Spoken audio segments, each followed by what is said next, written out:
Salut les cavaliers, bien voilà, aujourd'hui j'ai l'opportunité de pouvoir tester les étriers Ride Up. Alors malheureusement je n'ai pas pu les utiliser à cheval aujourd'hui parce qu'il a plu toute la journée, donc c'était peine perdue. J'ai donc décidé de les voir avec vous, de les analyser un peu sous tous les angles et de les passer en revue. Voilà, alors pour comparer ce qui est comparable, avant je montais avec ceci, donc l'étrier traditionnel qui est relativement lourd. Ensuite, j'ai utilisé celui-ci. Il a bien fait son job, relativement léger. Et aujourd'hui, on teste ceci, Ride. Alors, pour pouvoir se faire une petite idée, voici les étriers. Voilà. Alors, j'ai pesé le Ride Up. On est à 500 grammes l'étrier. C'est clair que c'est moins lourd que ceci, qui pèse 1,5 tonnes. Un tout petit peu plus lourd que ceci. Alors au niveau du design, donc celui-ci est plus épais, mais bon, il n'est pas grossier du tout.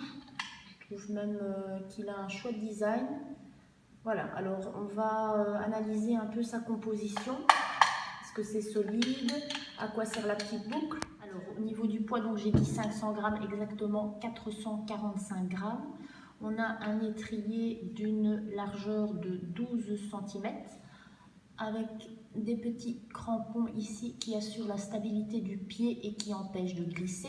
Donc il est en composite à base de polyamide, le poids est de 445 grammes avec une résistance de 500 kg par étrier. Facile à nettoyer, lavable à l'eau.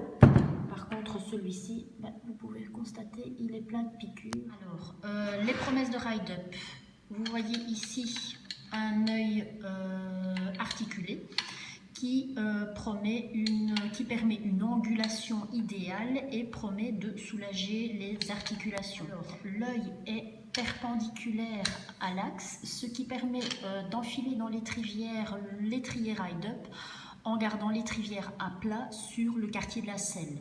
Bien, la principale fonction de l'étrier Ride Up, c'est qu'en cas de chute, si votre pied reste coincé dans l'étrier, celui-ci se désolidarise de l'étrivière et donc vous tombez simplement de cheval et vous n'êtes plus traîné sur quelques mètres avec votre pied dans l'étrier. Alors, autre particularité de l'étrier, c'est que nous avons ici le plancher qui est biseauté sur l'arrière, vous voyez, par rapport à l'avant, et qui permet une position idéale du talon.